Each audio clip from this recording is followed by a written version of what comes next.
Now we're going to have some scones. Yes, we're joined by Lewis Clare of Red House Farm in Dunham Massey. Going to be doing some nice scones. Don't have to worry about the fat content or anything. Just we're just ignoring health today. Well, we just had all that beauty advice about how to keep our thighs nice and small, and now we're going to ruin it all by divulging. Never mind. Well, I thought I'd finally let you into one of Red House Farm's secrets today. Now we make our scones fresh every morning, so I'm going to show you the recipe that we use. Quite nice and easy, quite simple at home. Just a few little pointers just to keep in mind when we're doing them. And scones is such a lost art. Like, I love scones, and a lot of people sort of think of them very simple, and they can be really simple, but they're really effective, and they make me quite proud to be British, because cream afternoon teas, I think, are such a lost art and a lost thing. I think they're lovely. When you've got the weather like this, just sat outside, you know, in the back garden, a couple of nice British scones, you can't beat that really, can you? It's really nice. Okay, so we'll get started. I've just got a food processor here. Ideally, if you wanted to be really authentic about this, you do this stage by hand. Okay. But just for simplicity's sake, we're just going to do it with a food processor today. Well, obviously, when we're doing it at the farm, we need to do it quite quickly. So, you know, this is how we do it. So, I've got 350 grams of flour in here, about a dessert spoon of baking powder, which is going to help it rise, and just a pinch of salt. Okay. And that's just going to act as a little bit of a flavour enhancer. And it's put through a sieve just to get rid of the lumps, the bumps. Well, it's that, but also it's just important to have it quite high up. You will get a little bit of mess from this. But what we're trying to do is get as much air in as possible, so that it's going to help the scones rise. Right. And that's the really crucial stage. I knew that from my cooking days at school. I was good at school. I got an A star in catering. That is the really crucial thing about sieving, because obviously we always just think, oh, it's just to get the lumps out, but it's all about getting air into there. Because we want the scones to be really light and fluffy, don't we, and to rise well, and that's why I suppose we do want all the air in there. It's all about rising. What sort of flour was that, sorry? That's just self-raising flour, 350 grams, but with baking powder as well, because we want that extra level of ability to rise. Now to that I'm going to add about 125 grams of butter. Now again, it's important that this is fridge cold. And is it butter, not margarine? Butter, not margarine. You want that nice buttery flavour. Okay. Now, as I said, it's important that these are fridge cold, particularly if you're doing it by hand, because what happens is, if it's too warm, it'll clump together and it'll go like pastry. Yeah. At school, we used to put our hands in really cold water at first. Exactly. And just use the tip of your fingers, is that right? Just so that you don't get any heat. Just because, otherwise it's going to lump together, it's going to go like pastry, and we're not going to get the breadcrumb texture that we need to make this. So really probably not going to hear what we're saying now, are we? Or? Oh, have we got power here? Oh dear. We don't seem to have any power. This is what happens with live TV. We don't seem to have any power. Any power on the game. I'm just going to bend downstairs. Okay, well, while Shay tries to sort that out. I don't know, amateurs. Well, I have got a bit of a story as well where we're trying to sort that out. When I was at school, I used Olivio instead of butter once when I was making biscuits, and of course Olivio's got a very, very high oil content, which meant that they actually just all expanded into a big, big mess. So make sure you always use butter, not Olivio or not any sort of margarine that's got high oil content, because that did ruin my food. Just trying to fix it at the moment. We've got, okay. I'll tell you what, should I give it a go by hand? Maybe you should show us. Let's do it by hand. Way. If only people could see what I can see. There's someone crawling about on the floor trying to fix some more wires in. I don't know. Plug it in. See, we have all these technology things to make life easier, but we always end up going back to basics. So if you don't have any electricity at home, best thing to do, get your hands in there.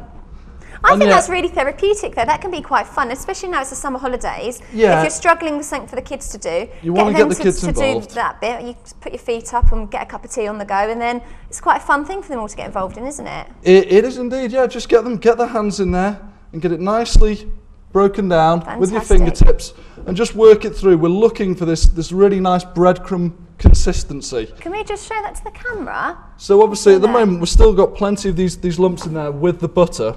Yeah. Now, obviously, that's what we're trying to break down. But like I was saying before, if it's too warm and your hands are too warm, then what's going to happen is it's just going to all clump together and it's going to go like pastry. And obviously, so don't do it near your oven or anything. Do it on the kitchen table or something. Ideally, particularly with doing this by hand, have the butter fridge cold. Have your bowl. If you're using a glass bowl, that's the easiest. Pop that in the fridge beforehand or even in the freezer. Just keep absolutely everything cold. If you wanted to be really finicky about it, you could put the flour in the fridge as well. Just get everything cold. Well, if you're like me, my hands are always freezing cold, and generally it's something that I curse, but it's actually a bit of a blessing in this case. So obviously you're a natural scone maker. Exactly. It'd be classic for pastries and cakes and that sort of thing. How many scones will this do? This will do about 6 scones. I mean, we usually do them in batches of 24 at the farm. Goodness. So and that's just for a day. So as you can start to see now, or I should hope, you're starting to see this breadcrumb consistency. And I see you're not just using the tips of your fingers there, you're actually shaking it between your hands like that, sort of rubbing them back. A bit like Del Boy from Only Fools and Horses. So that's a good way to sort of make the breadcrumbs. Yeah, I mean, again, it's not ideal, it's a little bit quicker doing it this way, but you've just got to be careful with the heat. Okay. So we're starting to get that nicely breadcrumb now. So after you've done the Del Boy on the flour, then... The Del Boy on the flour, we're going to just add our sugar into this. So I've got 75 grams, just cast of sugar here. Okay. Just going to add that in, and we're just going to give that a nice light mix through into the rest of our mixture.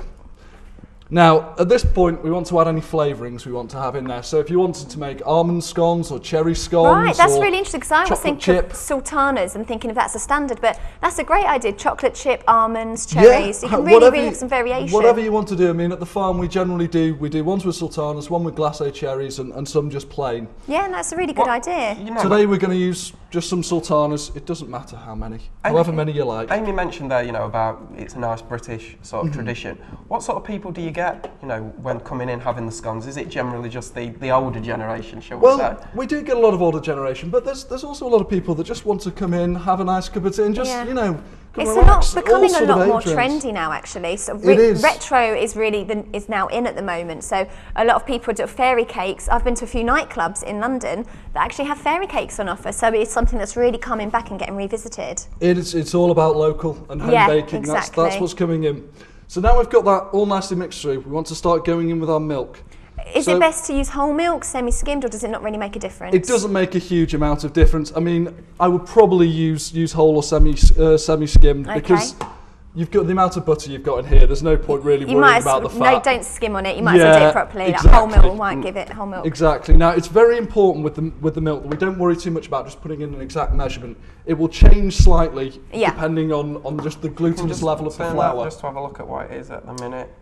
I mean, so the problem I have is I'm impatient. I just chuck all the milk in, all in one go. It's very important we don't do that because it's the best things take time, Shay. Learn that lesson. Just work it in with a spoon or a spatula, and all we want to do is get it to the exact right consistency, because it's very easy to put in too much milk and it'd be a little bit wet, a little bit tacky, very difficult to handle. Yeah. It's very easy to underdo it as well and be slightly dry and cracking.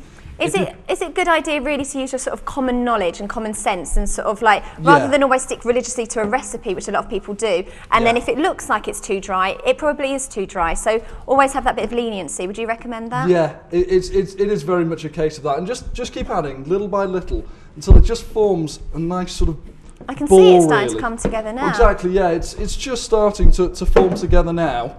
Well, that's one of the problems I have with cookbooks. It never explains what it should be like once you mix it all together. I don't know whether it's meant to be a bit wet, a bit doughy, a bit hard or firm. So what should we be getting before we start popping them in the oven? What we want with this is it should be nice and pliable, but not so tacky that it's sticking to our fingers. Can we again look at that just so we can get the real texture? So that's the texture we're after. That's what we're after, so it can form into a nice, we'll take it out of the bowl now actually, now it's all formed together. Okay. It should be a nice ball like that. This is the fun bit, this is the stress relieving bit, isn't it, really? It's not sticking to my hands at all, that's the crucial thing.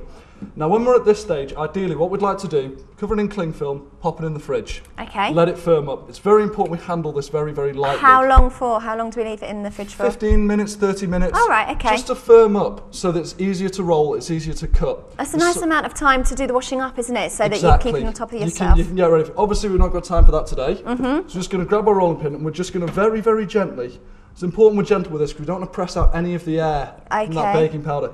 So actually when you put it in the fridge, the baking powder will just start to rise them anyway. Fantastic. Well, unfortunately we're running out of time. So after we've quickly roll it.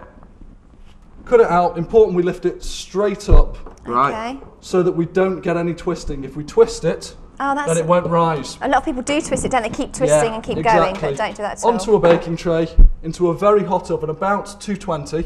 Okay.